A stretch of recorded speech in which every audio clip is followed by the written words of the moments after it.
Well, hello, Jay. It is very nice to hear you, to have you here on Stories Behind Strength.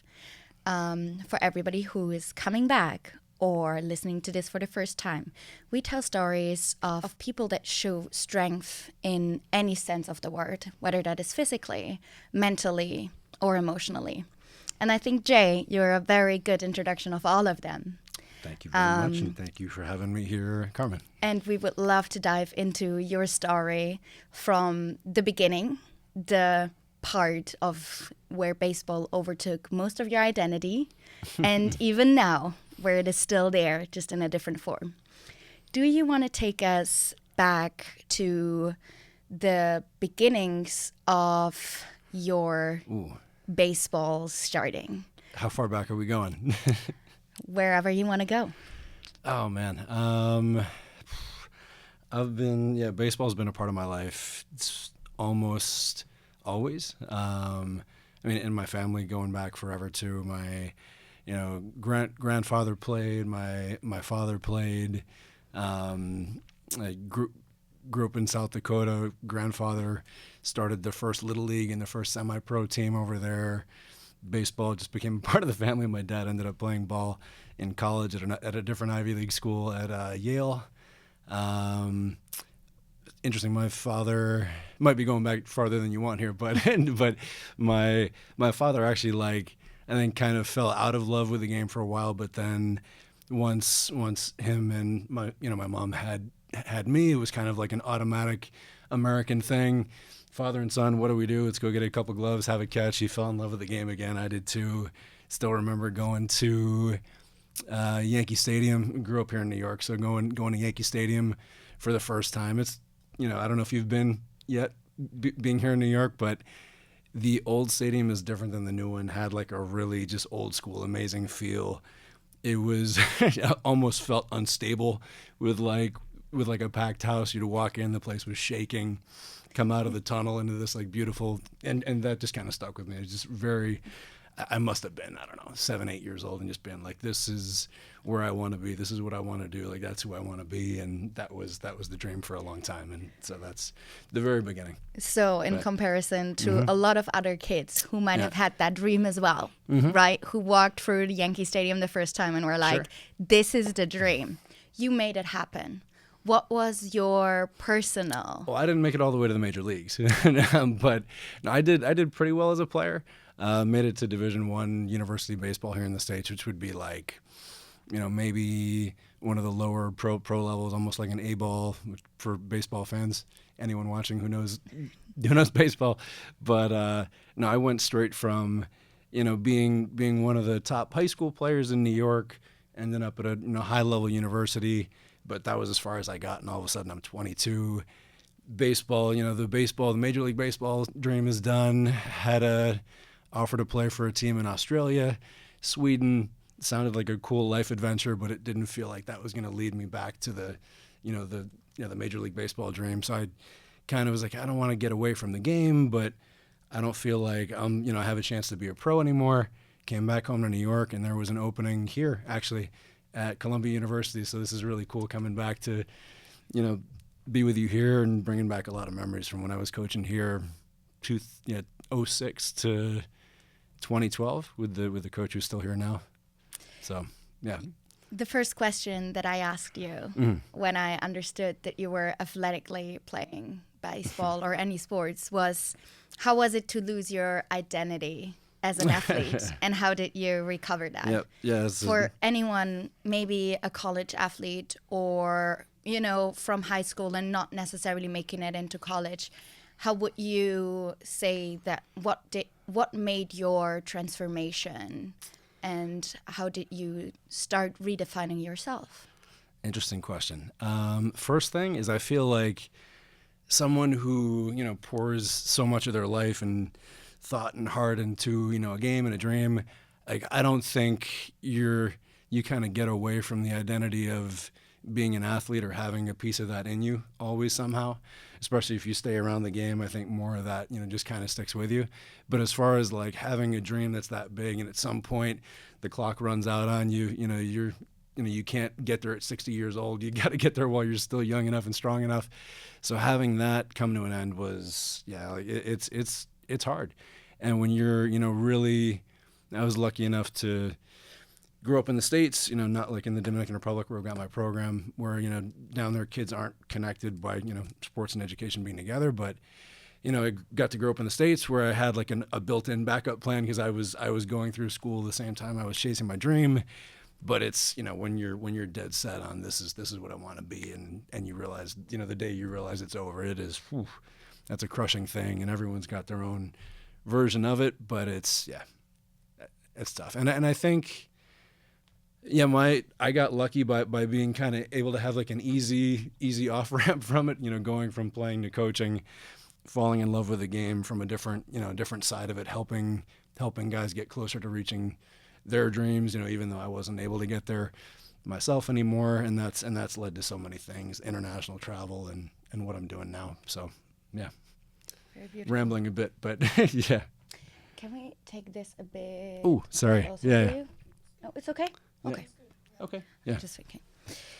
That is such a beautiful thing. And you were already starting to talk a little bit about your program and the Dominican Republic, which I think I can't stop talking about my boys. It just comes out. But yeah. It's the most beautiful thing. And even though you don't call yourself an entrepreneur, I can well-heartedly say that there's so much energy and so much spirit that goes into your boys, as you say, or your program.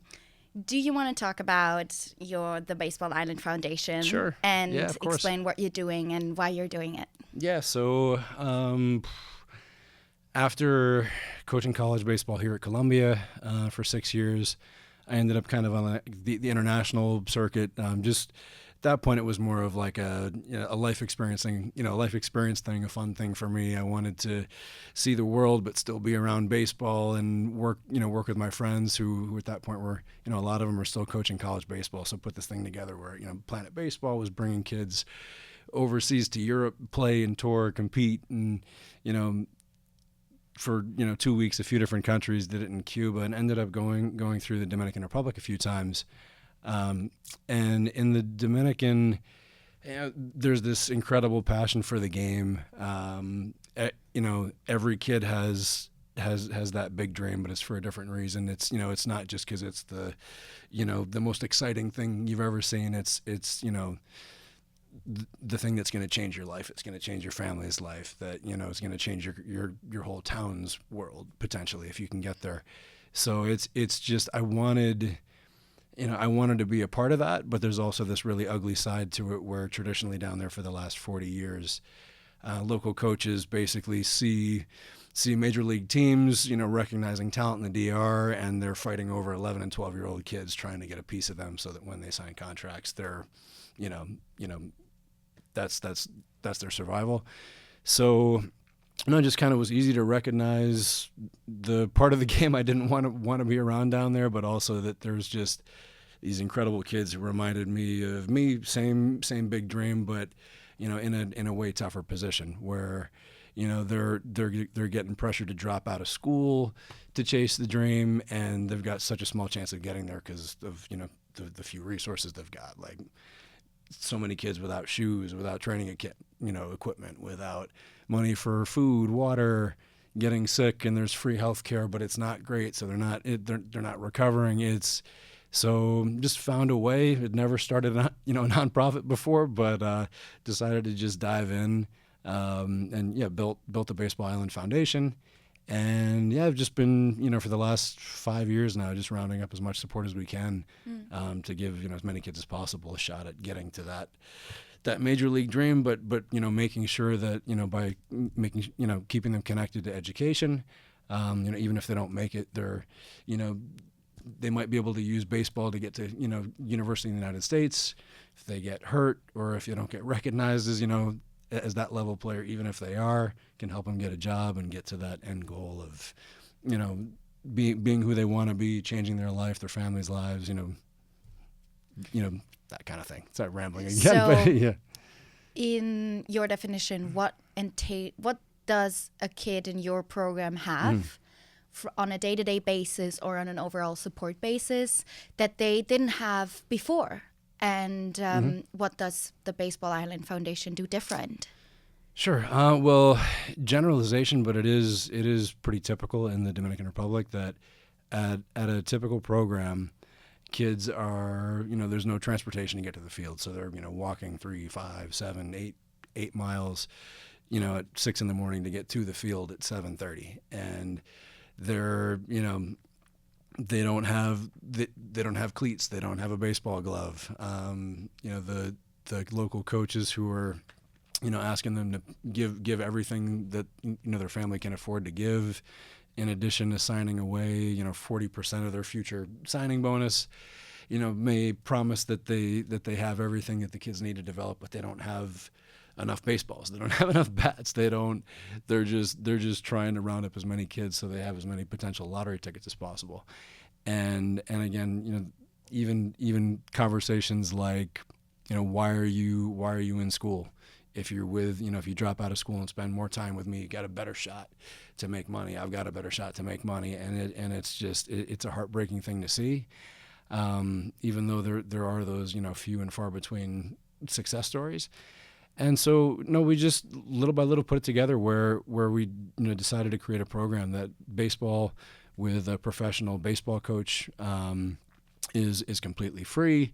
We don't ask for anything weekly, monthly. If you sign pro, it's yours. and have just found a way to get support to pay our coaches from other foundations, friends of the program, little by little, and again with the agreement that you can't have this free baseball program unless you're staying in school and taking English classes with us, and just using baseball as an incentive program to connect the two. And then little by little, it's led to doctors, the top doctors in the area coming out of the woodwork saying they wanted to be a part of the program. So now our boys have access to top, medical, dental care, the MLB Players Union, the other Players Association, Players Trust, which is the MLB charity, is now covering everyday meals for our boys, which has been a complete game changer because even with all the rest, they have no shot to be pros if they can't build a professional body. So that's, yeah, and just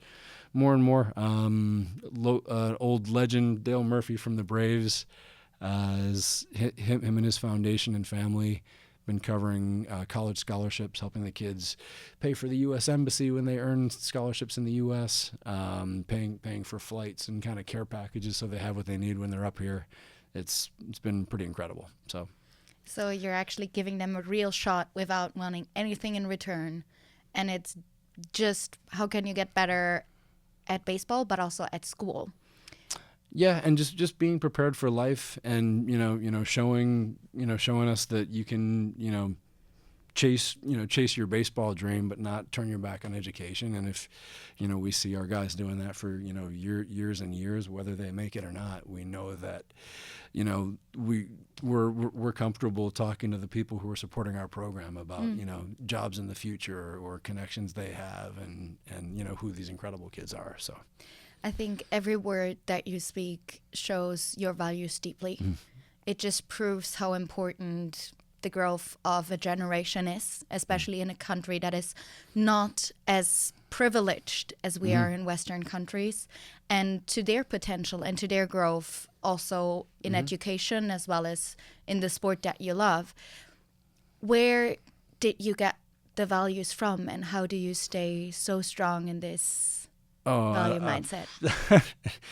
I don't know. Where do you get values from is a big question, right? I mean, that's who you spend time with your whole life. I'm lucky to have an incredible core growing up. My close relationship with my father.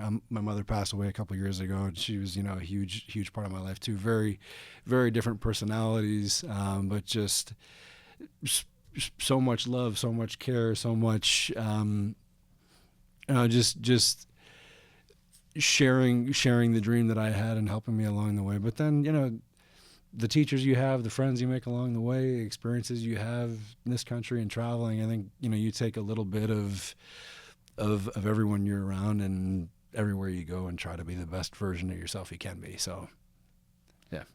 How was it growing up like Jay in New York City? I could ask you the same thing about Germany. I want to. No, I mean, I think it was interesting when I got to college, when I got to, university, as you guys say. When I got to college at George Washington down in D.C., that was, I had played against kids from other states in the U.S., and I had traveled around the states in the U.S. playing baseball and with family a little bit.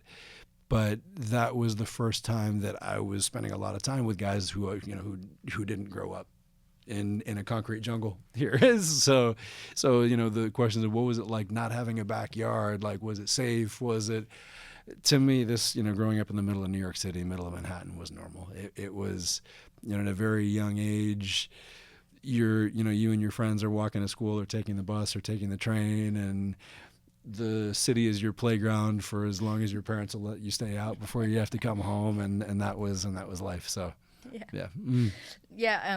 If I should answer your question as well, it was very interesting growing up since I'm a triplet. Mm-hmm. So I always had kids to play with, right? Like, being it's an only like, child, I can't even imagine that. Yeah. There's also good things in not having that. But you always have somebody to play with. You always have somebody to fight with. And since I grew up in a very small town, we literally had a forest right close by. And I didn't see, or I didn't experience the feeling of like danger or homelessness or something, like, until I was very, very old. Like, I was like 14 when I saw the first person like homeless, and I was like, Mom, why is he there, right? And so I was very protected, and for every kid in a city, I had the same thoughts that you were describing of people like asking you like, how is that in New York? So very, very similar. I love to speak about what is success. What does success mean to you? So since you are very focused. One thing before we go there, something about New York that I've realized traveling as much as I have, and also, now living in a different country for 7 years, but growing up in a place that's New York is one of the most, internationally mixed, multicultural places in the world. That being normal for me was such a big deal in my development as a person, my just kind of, what, even if I wasn't locked in and looking to learn about it every second of every day, you're just surrounded by so many people from so many different countries, different cultures, and that being normal is big. Like, going out into the country, into the suburbs in the States, and even countries where everybody looks very looks the same and hasn't been exposed to other parts of the world, other cultures. It's that very different types of people. So do you think there's inherent value in like a highly different cultural society? Highly different, you mean like multicultural? Yeah, that was the word. For sure. I mean, it's traveling is different than growing up in a city that that has people from everywhere.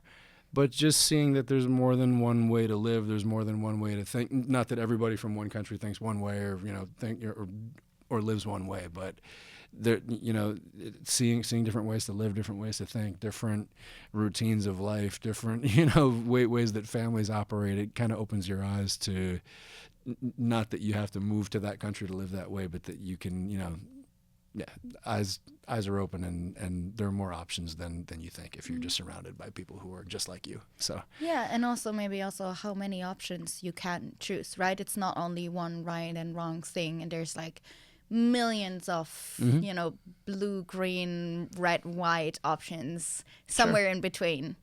I wanted to come to your definition of success.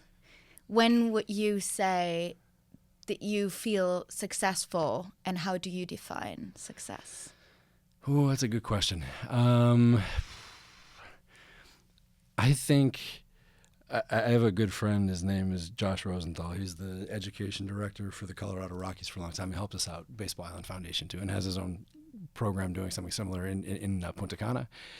But he always reminds me to celebrate the the big moments for our boys, for our program, for our community down in the Dominican Republic when we achieve special things, when the kids achieve special things, because there's so many kids, so many families, so many dreams, so many ups and downs every day, that even when, you know, one of our boys gets a scholarship to, you know, a school in the United States, or, you know, we have a major league player who comes out of nowhere and hears about us and wants to contribute to the program and bring more support and awareness.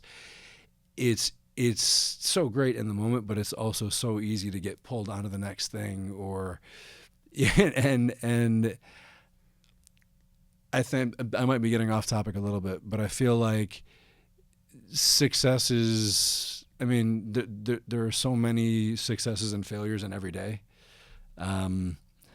I think your best chance at success at, you know, your ultimate goal, you know, thinking about what we're trying to do, but maybe this is for everybody, is to just, you know, enjoy the successes that you have. Let that energy fuel you to keep going and having more.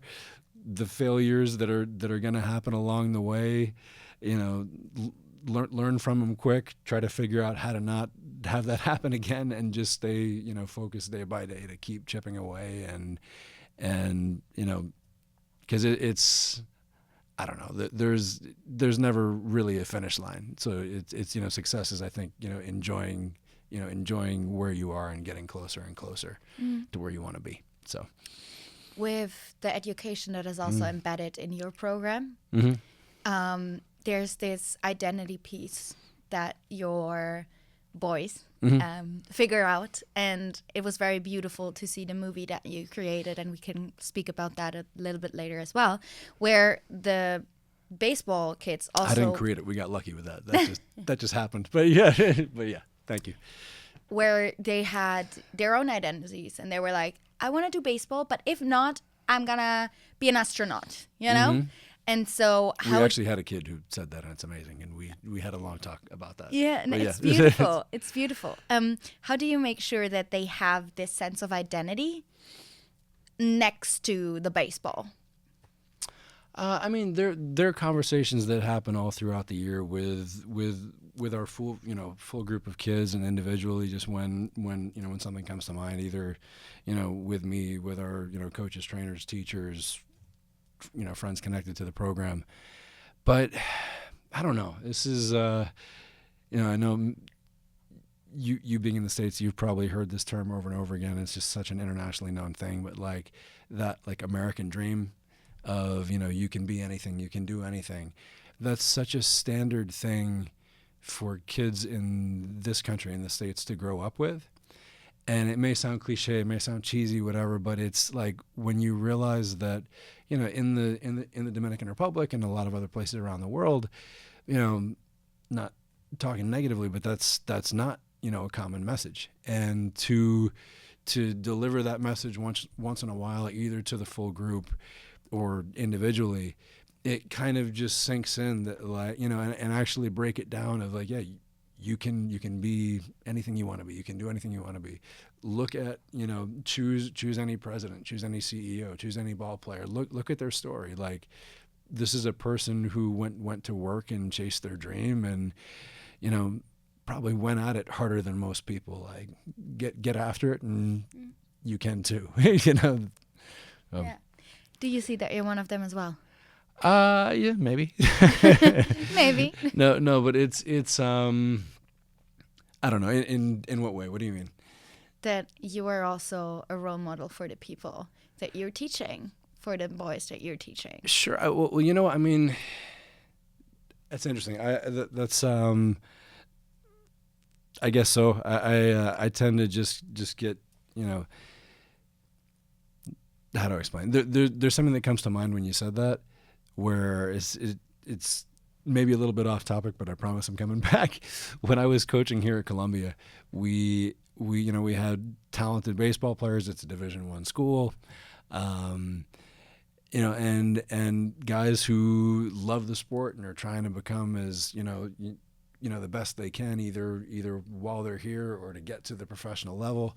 But they're also in a world where there's so many just incredible minds and people with these brilliant futures who are getting these incredible opportunities, job offers here and internships with that company. And our boys were feeling like, if I take the summer off from baseball, I'm not going to develop the way that I want to. I'm not going to be getting closer to my baseball dream, but I might be losing an opportunity if I don't take this internship. Mm. And one of those things, just as simple as that, like, we had to talk to, our guys and say, okay, if this is the, your dream job is your dream, and you have an opportunity with them, sure, take the internship, find a way to stay in shape over the summer. But if you want to be a pro, you want to give that a real shot, recognize where you are. Like, you're a Division I athlete at an Ivy League school. The network, all of your best friends right now are going to end up in incredible situations. This is going to be your network. Everybody who came before you, who's played here and gone to school here, is this incredible network for you. Like, you can live in the moment. You can chase your dream. It's not all going to fall apart.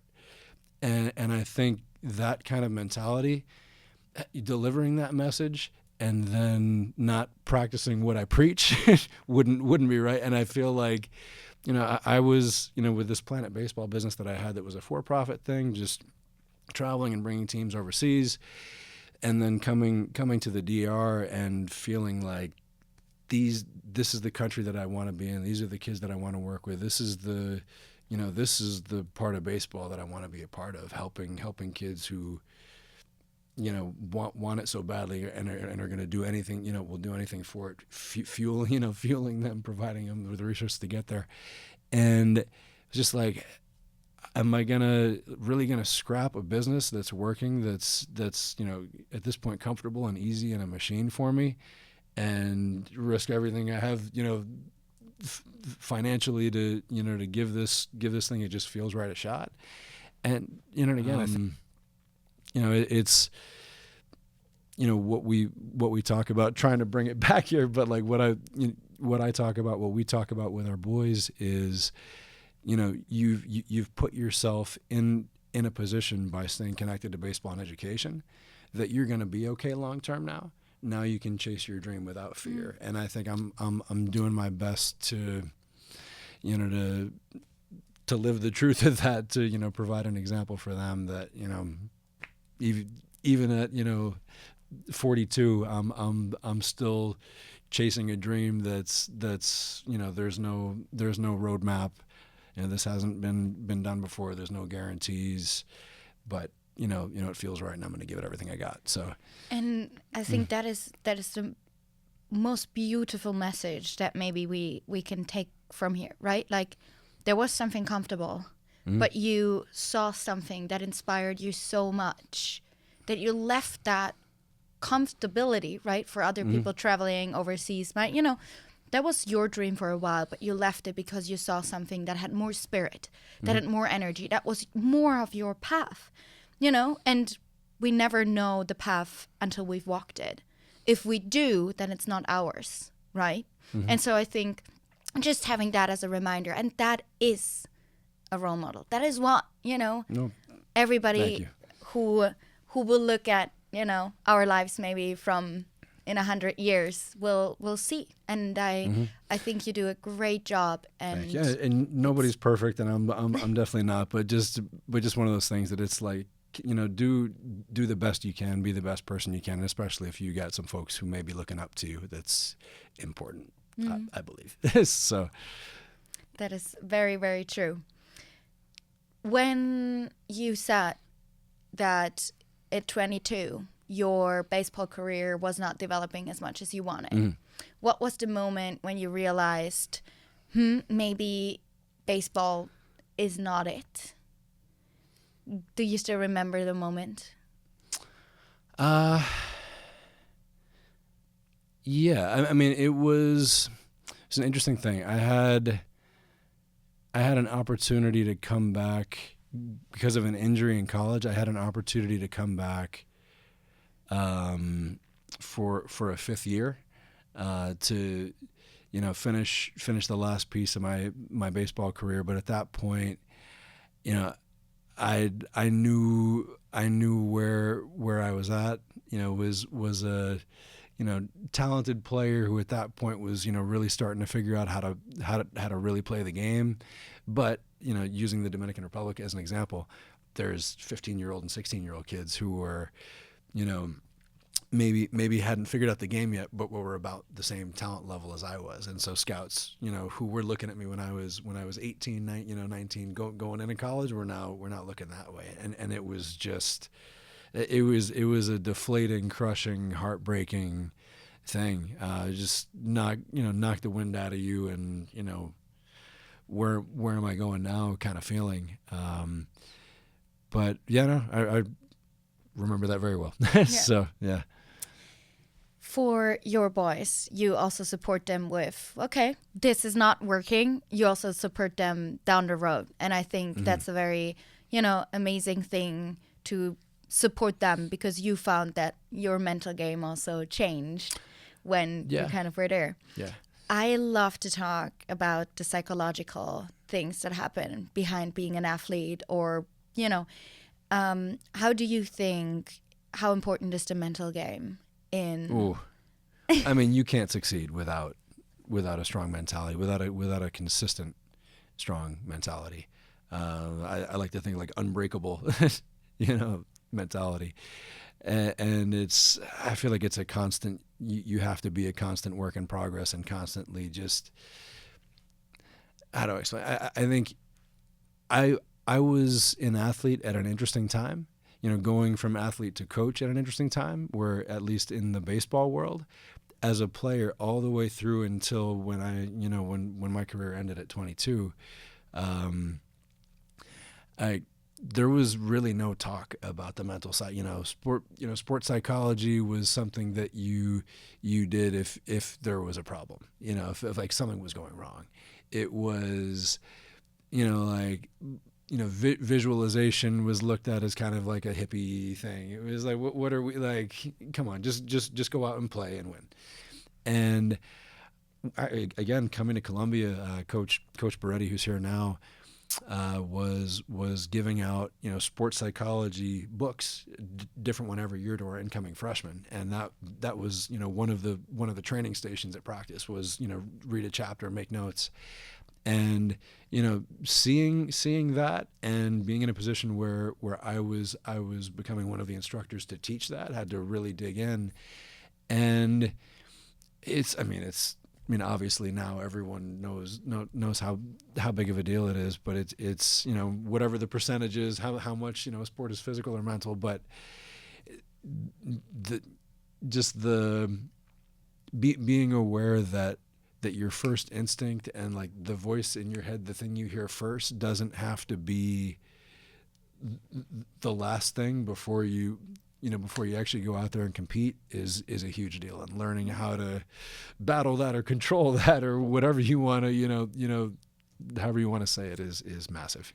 Yeah, and I think as athletes, we're so great in punishing ourselves. Like, we're so amazing in believing that this 10 reps of sit-ups or whatever it is, like, this is exactly what we need. And if we don't do it, then we're not good enough, right? But we always forget the 100-hour work weeks that we have when we do our education and we drive to training and we train 4 hours a day. We always forget that, and we're so good in punishing us more that we kind of, always, I feel, seek the balance of when can I actually reward myself mentally, and learning how to, reward yourself mentally with I can actually be proud of what I achieved today.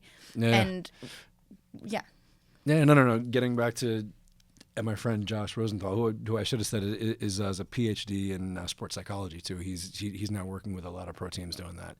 And the reason for what I was talking about before about celebrate the moment is kind of that. Just instead of having success and moving on to the next thing because you feel like you haven't reached your final goal yet, it's if you are able to celebrate that something just went well, that's gonna help you with the next thing that's right in front of you. Even if you take a quick break to to celebrate it, to feel it in the right way. So yeah. Okay, so You're getting all excited. do What do you have in your mind right now? To do that, what is the thing you're most proud of in the last 3 months? In the last 3 months? Yes. There's always so many things happening with our kids in the program, but the film coming out is really a mind-blowing thing to me still, that I can't believe that there's this incredible movie, story that's going to be, the world premiere is going to be in August at the Dominican Film Festival here in New York. And yeah, somewhere in the 5 to 11 range, we're still waiting to hear. And so this is, the story about how it really is for kids in the baseball world in the DR is going to be told in the most complete way I've ever seen. And it's our boys, our program. It's, hopefully this gets out and seen and is on streaming services and brings the support we need to really do what we need to do. But at the very least, it's just this amazing keepsake and capturing a moment in time of what we're doing down there, and it's incredible. So. Yes, it's absolutely a great thing to be proud of. I am so privileged to have seen it already, and it's so touching and so beautiful and so well made. And I think I cried at least twice out of happiness, because there's so many beautiful moments that were captured, and visa applications being approved to go to colleges, and your boys, and to have their stories heard, and just to really see how life is there in comparison to what we think it is beautiful. Do you want to talk a little bit about the filming process and what the movie means to you? Yeah, so even more than the fact that this exists, and the word's going to get out more and more about how it is down there, and hopefully help us bring some change. How it all came together is just amazing to me. So when I was doing the Planet Baseball thing and bringing kids and college coaches overseas, tour and compete, one of the American high school players who traveled with us was this kid, Isaac Weinberg. And we played in Germany. We played in the Czech Republic. We played in Barcelona. Incredible experience. Guys bonded, had a great time, and everybody went home and went their separate ways. And what, maybe 8 years later, this is 2 years ago, I get an email from Isaac. Hey, Coach, I don't know if you remember me, but I'm at, I played, traveled with you with Planet Baseball, played a little college ball, coached a little college ball. Now I'm a, Wake Forest film student, and had a project lined up for my, graduation piece, and fell through. I'm scrambling, trying to figure it out. I see what you're doing now with Baseball Island in the DR. Can I come down, and maybe this little 20-minute, video that I have to shoot for graduation is is going to be about your program. And I was like, yeah, great, happy to help, come on down. And like, hey, obviously if there's any great clips that he catches on camera, like we can use it, and to again share what we're doing. And he comes down, Isaac, really talented filmmaker, get some incredible shots. He gets his 20-minute piece. He goes back to Wake Forest, and his one of his advisors, one of his film professors at Wake, Peter Gilbert, who was one of the guys who did Hoop Dreams, this old one of the most famous sports documentaries, a basketball documentary from the 90s, saw this and worked together with Isaac, and together they decided this was no longer going to be a 20-minute piece, and they're going to send him back down and fully fund the project. So Isaac came back down, and for a year lived with us in the DR, and it was, he became part of the family, really got to know the kids and everybody in the community, and which I feel like is why he got, just so many incredible shots, and the intimate, like real, the real side of, what everybody has been hearing about for years with, baseball and education down there. And yeah, so gets these incredible shots, and now La Fundación is a thing, and hopefully it's gonna be on the same track as what he did last, which just got picked up I'm not sure if I'm allowed to say, but by a former NBA star and a Hollywood star who are working together to get his last piece out. So. No, it's really way more than a couple of clips. It's Yeah, a beautiful, very yeah. scenic, very cohesive story of what, especially at the moment, one kid went through from starting his, baseball career, explaining his family background, until then him making it into the United States baseball system, or like college system with baseball. So I think, and then a lot of other intertwined stories and characters as well, and you telling the story a little bit. So there's a very, very beautiful thing also. Still uncomfortable seeing myself on camera, so we'll see how this goes. Yeah. You made it another time, you know. That's just Yeah. being brave, you know. Right. Doing something uncomfortable every day. Thank you again for having me. Yeah. Absolutely. I know that you have a very, very beautiful way that you speak about your mom. Okay. And I would love to remind you on the picture you have with your curly hair. Oh. What would I have on my phone? Yes. Okay. Yeah. This thing. Do we need to? Oh, I don't know. I can put it into the video. Isaac actually just texted me. But yeah. So. Yeah. No. I mean, my art was my mother's baseball, basically. so it was. I mean, it was every few years she was working with a different medium. She's incredible. Drawing, painting, sculpting, creating musical instruments, just getting, I mean, just the list goes on and on. Glass work, and yeah, she was amazing. I was so lucky to have, wish could have much more time, but so lucky that I got 40 years with her and in my life. And yeah, she left behind just so many gifts that her funeral was really a last show. That's what we called it. Was just like, I mean, we couldn't put everything out there. It would have been just thousands and thousands of pieces. But we did a gallery, and so many friends and family took pieces home to remember her by. And I think it's such a beautiful thing that she, just didn't, going off on a tangent a little bit, but she didn't create art to sell it. She always talked about how lucky she was to be a teacher at the school that I went to because of her, where she had a full salary to teach art to kids, and was able to do what she loved, out of just pure passion. And so many of the things she made were actually made like for a family and for friends, and it ended up being that way with all the pieces in the end. So yeah. Would your mom look very proud onto the movie you created if she could see it today? Well, Isaac created it first of all. I'm just still blown away that our boys are in it, and it tells our story. But I mean, she would, she would have been blown away by this happening at all, and that this is going to be in film festivals soon, and yeah, and I mean, she was a big part of that world down there too. She was already picking out a spot to live down there, so come down and taught art to the boys. I've got amazing video of our boys building like wire baseball players out of wire sculptures, and doing paintings, and working with kids in the community and orphanages. And she still because I still have people coming up to me asking about her who don't know what happened. And she was really a part of that world. She probably would have ended up in the movie at some point. So yeah. You're incredibly humble and so brave, I think. You don't, even in this conversation, you don't take anybody's credit. You give it to everybody, and it's very, very beautiful.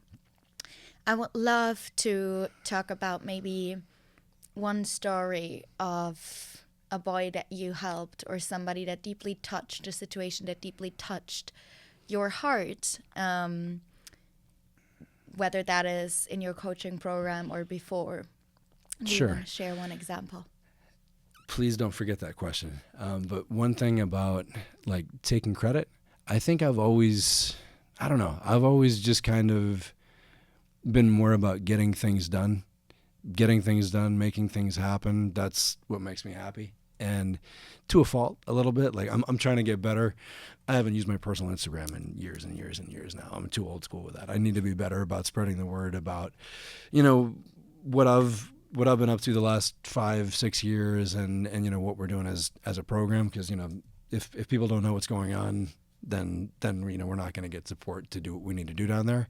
But yeah, I think that's just been, however it became a thing. My father's definitely like this, again, American reference, but like kind of an old school Midwest, like understated guy, a little bit of like cowboy stuff. Like actually, great grandfather was a cowboy, so I think there's a little bit of that in there somewhere somehow. But anyway, yeah, that is so a cowboy in the Midwest is very humble and just doesn't talk about it. Just kind of, yeah. I mean, I think. Explain that to me.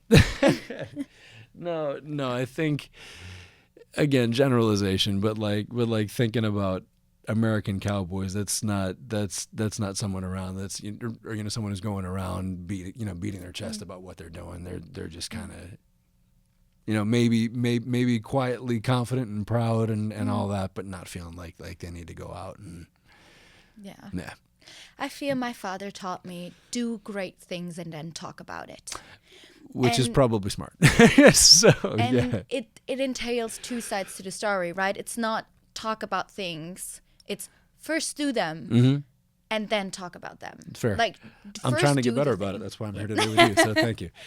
And I think that's a very good teaching, and he always had a very intelligent way of doing that, and a good point to the media. He could like do something and then post it into like a newsletter or something. So that was very, very well how he taught that to me. Coming back to the question of an exceptionally touching story, maybe of one of your children. Well, I don't have children, but I know what you mean. Yes, the boys in your program. We have had a couple of girls who have come and been a part of English classes. One is in college in the Dominican right now. I haven't made enough noise about that too, because we're now trying to start programs for girls volleyball. Opportunities in the United States for student athletes who are playing volleyball and softball, girls.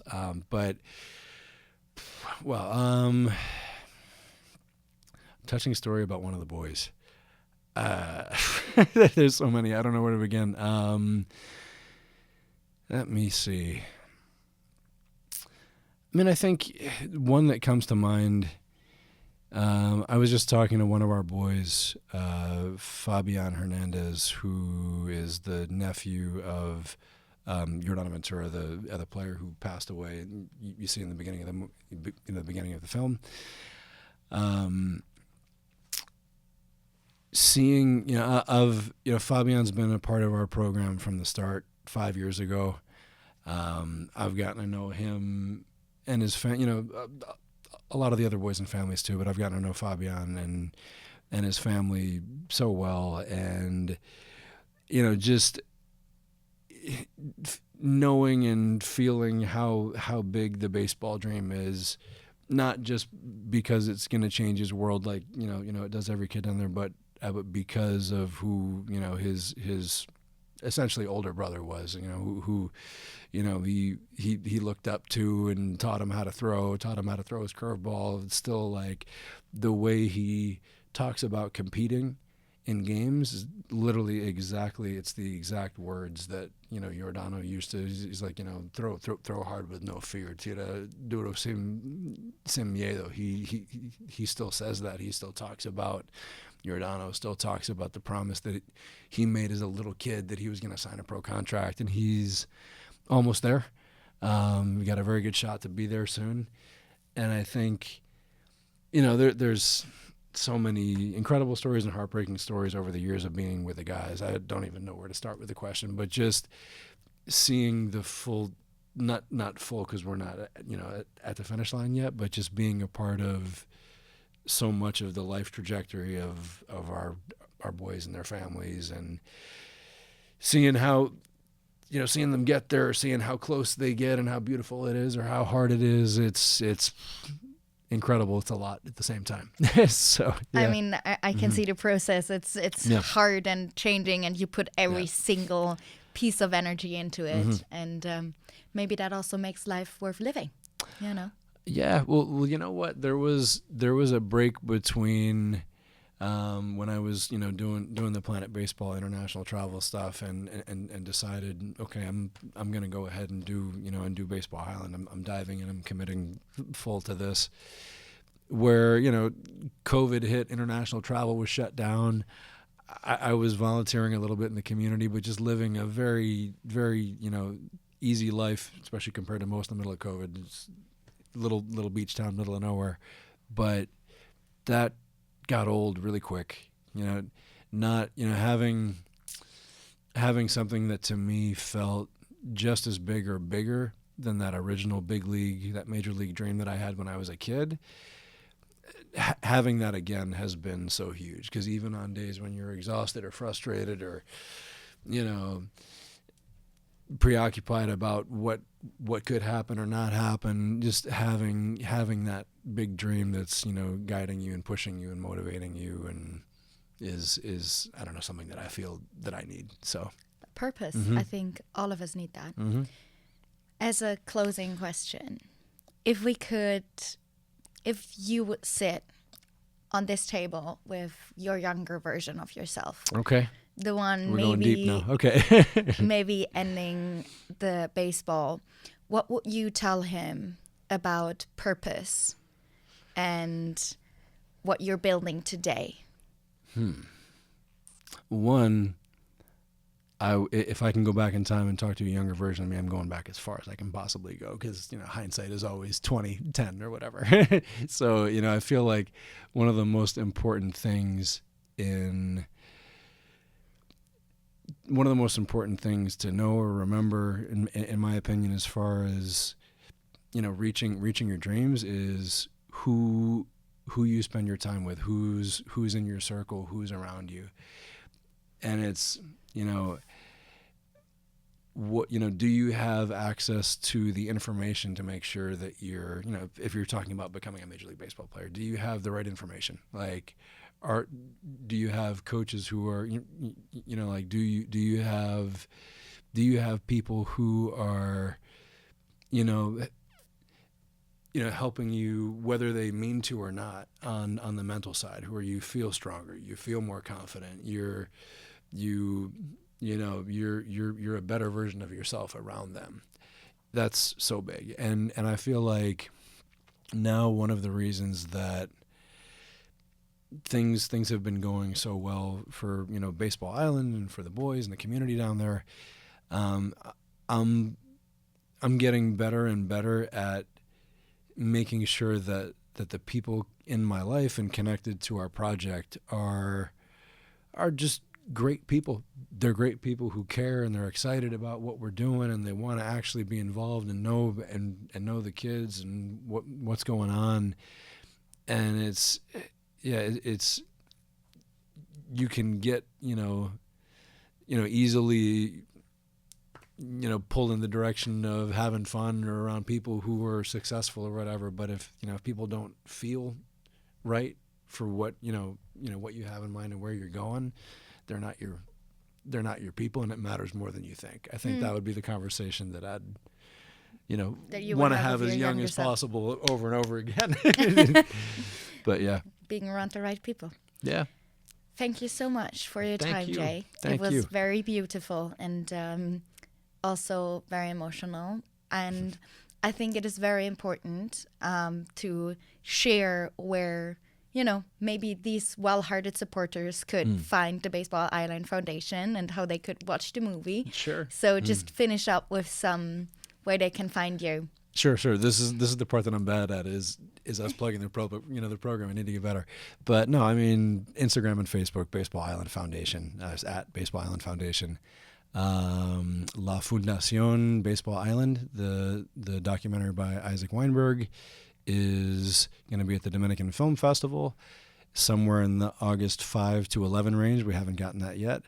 for right now, that's going to be the next place to see it.